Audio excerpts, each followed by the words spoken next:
So, Evan, just for people who may not be familiar with your work, Sure. just tell us a little about what you do. Oh, what I do. Okay, so by day I'm Evan Ferrante, this mild-mannered, intellectual type. But by night I transform into Tom Cruise. No, but in all seriousness, I've been impersonating Tom Cruise for a little over a decade, and it's been a surreal and exciting journey. And I am very grateful for being blessed, but also cursed with his vocal cords, his mannerisms. I've sort of embodied his spirit, his essence over the years. I channel him, at least my girlfriend thinks I channel him. You kind of have to. You kind of, just I try to be very present when I perform as Tom Cruise and try to, connect to him somehow through this space-time continuum. He's quite a force of nature, and I try to embody that. Yeah, but I've been doing it for a long time, mainly doing commercial TV, film work. I do voiceover work. I'm his voice match, actually. I'm called upon to do his trailers, animation. I was applying my voice for animation purposes. I've slid across the floor in my tighty whities on many occasions. I've done a lot of couch jumping, a lot of fist pumping in the air. I've rallied sales forces from pharmaceutical companies, tech companies, car companies all over the world. I've gone global in recent years, and I'm hoping to break into the Asian markets because I think they'd get a kick out of me. And my tagline typically, and I hope this doesn't devalue myself, I say it as a joke, but if you can't afford Tom Cruise, which you can't, hire me, the next best thing.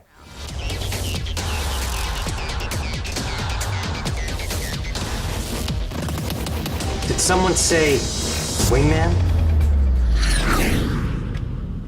Because I'm not leaving my wingman. KSW, LOL. Sometimes when I laugh that hard, I almost want to throw up. Hi, I'm Tom Cruise auditioning for the role of Eddie Cullen. It's Edward, actually, just Edward. He doesn't really. This is the last time you'll ever see me. Promise me you won't do what everyone thinks you're gonna do, which is just flip out! You also participated in that Deepfake video Right. that has gone viral and is Yeah, popular. so when I was first approached by Corridor Digital, I had done a little digging on YouTube and discovered that I'd actually seen some of their videos before. They had done a review of other, because they're a bunch of VFX filmmakers themselves, or VFX artists. So they were doing commentary on various VFX in cinema, and basically just analyzing it from their point of view, from their expert point of view, and I thought it was pretty cool and had done very well. So I'd seen some of their videos, and I'm very selective about what I do these days in terms of novelty. I don't want to just dial it in and do the same thing over and over again. So I felt like what they were offering me was an opportunity to do something that I hadn't done before, and I wasn't entirely familiar with deepfake, but I had seen a few videos, I think from Control Shift Face, Bill Hader video with Tom Cruise, and something else, maybe a Schwarzenegger one. But so I knew what it was about. I knew the conceptualization of it all, and then they called me in, and they were really cool guys, and they basically just said, we want to interview you as Evan Ferrante, but we also want we're going to have you transform into Cruise with this technology. And they spent a couple days mapping thousands of images and frames of Cruise and thousands of images of me, high res. So, and then they merged them together and taught the computer or the AI or whatever to machine learn, to learn how to merge us, essentially like John Carpenter's The Thing, like really splice us together, where I'm now a hybrid of Tom Cruise and Evan Ferrante. Now, a lot of their videos go viral, but it was pretty fascinating and polarizing video, because a lot of people were raising the alarms. They're like, well, this is not just entertaining. This is a glimpse into a scary future. Where in the wrong hands it could be manipulated or used as a propaganda machine in politics. Right. And I'm fully aware of that, by the way. I'm not trying to push an agenda, a negative, evil agenda out there, but I think that the reason why I do this stuff The reason why I do this deepfake stuff, and I've continued to do it, is because I've been kind of awakened to the idea that it's important work that it gets out there as an entertaining, I call it cautionary entertainment, because more and more people need to see this content and be aware of it existing as much as possible, so that they've got their guard up. So when they see something with, you know, Donald Trump or whoever it's going to be doing something that is not necessarily real, it may be disingenuous because it's really some guy in Slovakia or Russia, some 14-year-old kid tampering with footage to then spread disinformation or misinformation. At least you're aware now. Yeah, so people can have a trained eye or some sort of little glimpse into that. 'Cause look at- at least you start asking questions. Look at the world we live in, where headlines alone, from The Onion, you know, from a satirical art, you know, platform, are taken as at face value, and they're taken for they're considered to be real by a lot of people. In fact, I recently did another video with Collider that also did very well, a deepfake roundtable modeled after the Hollywood Reporter roundtable. But one thing I have learned from these deepfake technicians that I've been working with, and I've now worked with 4 of them, of the best in the world who are doing this, their software that they're using, and I hope I'm getting this right, because I just recently learned this from one of the technicians. The more they do, the more they take a mask like Tom Cruise, right? Like a deepfake like Tom Cruise. And the more they work with that mask, the more they work with that program within the software, the better it gets. Wow. So the technicians who are producing prolific amounts of content are actually creating the best software. They have the greatest, and I think it's all open source. Anyone can do it. And I know that they're all on chat lines to actually improve everyone. They're like getting tips from this one, getting tips from that one. So they're all helping each other navigate this world, this new world and realm. But I've learned that the ones who are producing the most are perfecting the software great. It's progressive, you know, or even exponential. Where do you stand on the whole CGI, where CGI is going today's movies, and the whole photorealism effects and recreating or de-aging actors? Where do you stand? What's your opinion on that? Well, you know, I'm a child of the '80s. Let me start with that. I'm a bit old school, but I'm supportive of CGI when it's used to serve the story and the characters and you know, the plot, but more so as a complementary effort to the practical effects that are used in camera, special effects, makeup, you know. But I don't like it when it's overly done, when it's distracting, when it takes me out of the movie, the story, the emotional quotient, the emotion that I'm feeling. I think that's when it veers into territory I'm not excited about. I'm not wired like the young kids today with video games, especially how they look today, to enjoy cinema the same way.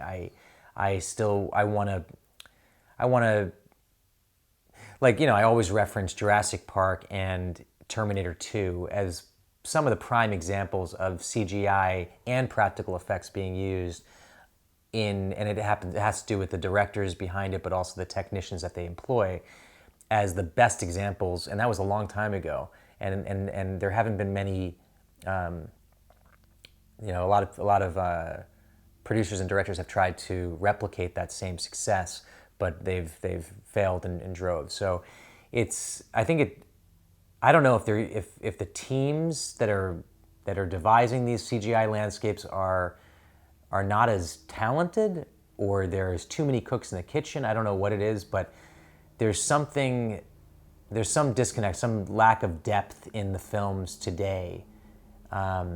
Maybe it's because of the HD and not film. I don't know. I don't know what the issue is, but I'm supportive of it if it serves a story. And with regard to de-aging, I mean, the best example I can give currently is The Irishman. I definitely was taken out of it a little bit. I eventually wanted to let go because I enjoyed the movie. I love the story of The Irishman, and I thought the performances were terrific.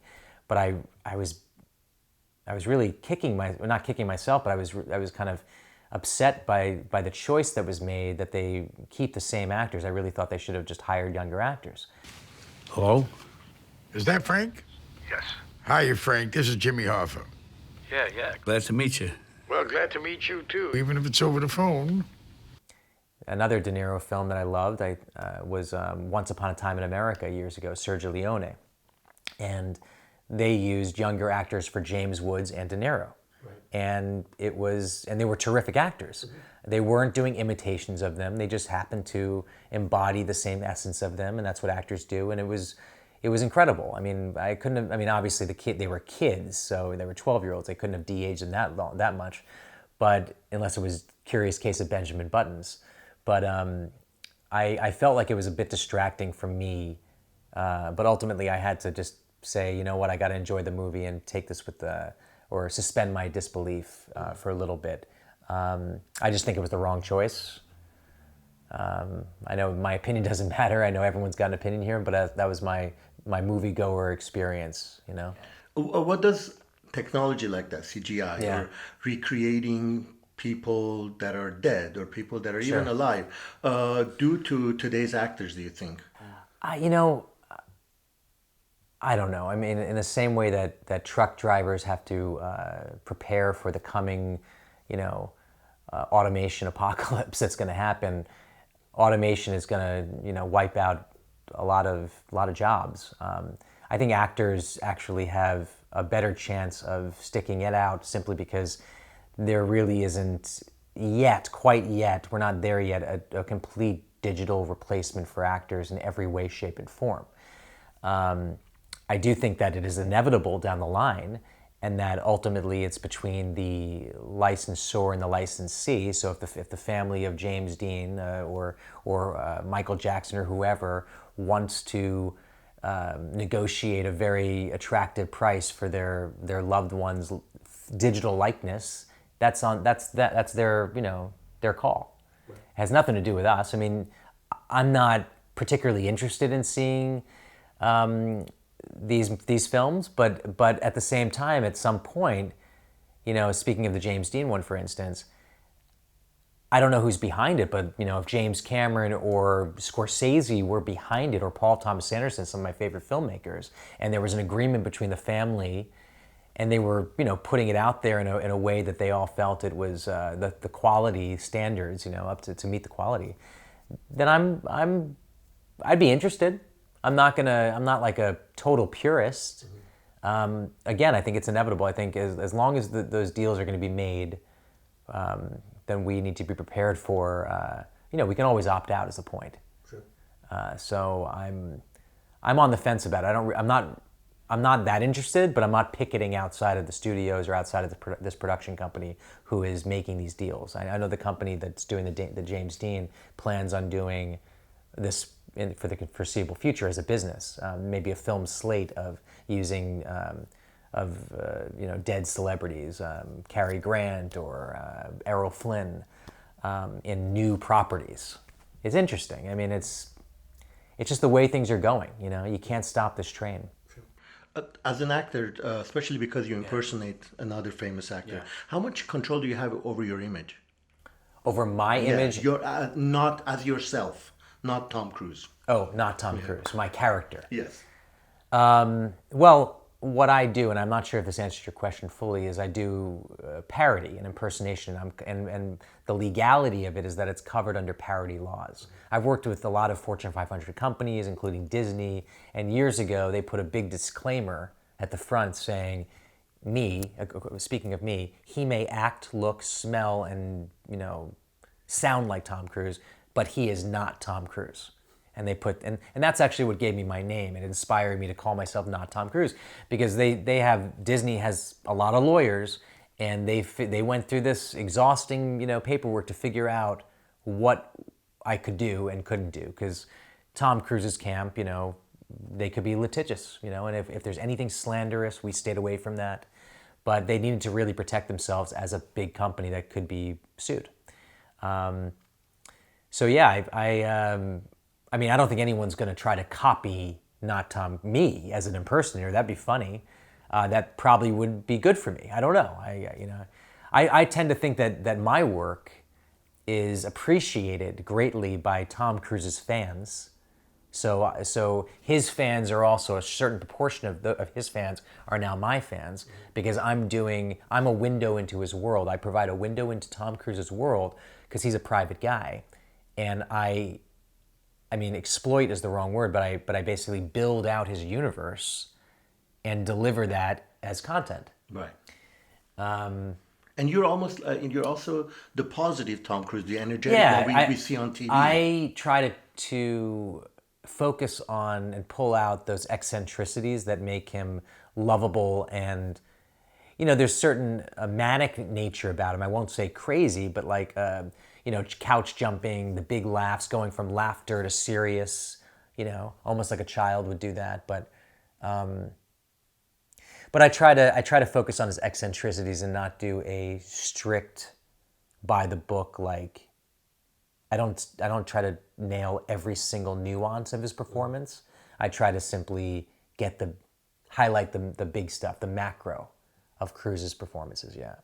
So going back to what today's actors need to have in their toolkit. Yeah. No matter if, for themselves. I'm not talking about impersonators. What would be your outlook or your suggestion that today's actor with all this technology around us, what has changed the game for them? What do they need to be prepared for? Right. Well, I think that actors, whatever is being depicted on screen, okay, it needs to convey the truth, right? Something truthful, something authentic, or else it's considered a poor performance, right? So I think actors should be prepared to do more voiceover work.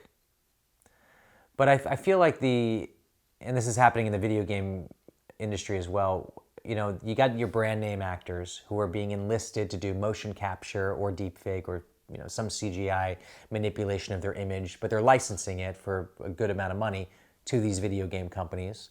You have Avatar, you have all these movies that are doing motion capture. Lion King, just trying to get these real facial expressions. So I don't know if there will ever be, or there might at one day that I can't even conceive of, a full takeover of CGI, but it would also have to have a base behind it of a machine that can fully replicate the expressions and the mannerisms of a human being. So I think we're ways away from that. I know that Disney, I believe, has a stunt robot that performs unbelievable stunts. Obviously, there will be no liability issues with the robot. So I think that's why they do it. But it's pretty unreal what it's capable of doing, performing unbelievable stunts. And I think we're moving in that direction because I said this jokingly in another interview, and I'm an actor myself, and sometimes I can be quite demanding, and sometimes I can exhibit diva-like behavior. Actors can be very difficult. No one can deny that. Producers, directors, studios, they might cherish and love working with an actor, but a lot of the times they find them to be getting in their way of profits, or time is money, and they could actually eat up a lot of the time for a shoot by locking themselves in a trailer. I mean, there's countless stories of actors and models, and modeling is a good example too. There are now today completely digital models that are being represented by real agencies out there, like Ford and Wilhelmina, and they're being hired for real campaigns. Again, models, actors that are digital, they don't go to the bathroom, they don't complain. You can overwork them. So it comes down to economics and finances, in the end. And if the audience doesn't care and is wired to a world where CGI is real and real doesn't matter to them, or real doesn't matter, then the inevitable choice is going to be something that's cost effective and the audience embraces. I may not be from that audience because I've got one foot in the 80s, one foot in this world, but there is an audience for that, and it's proven today.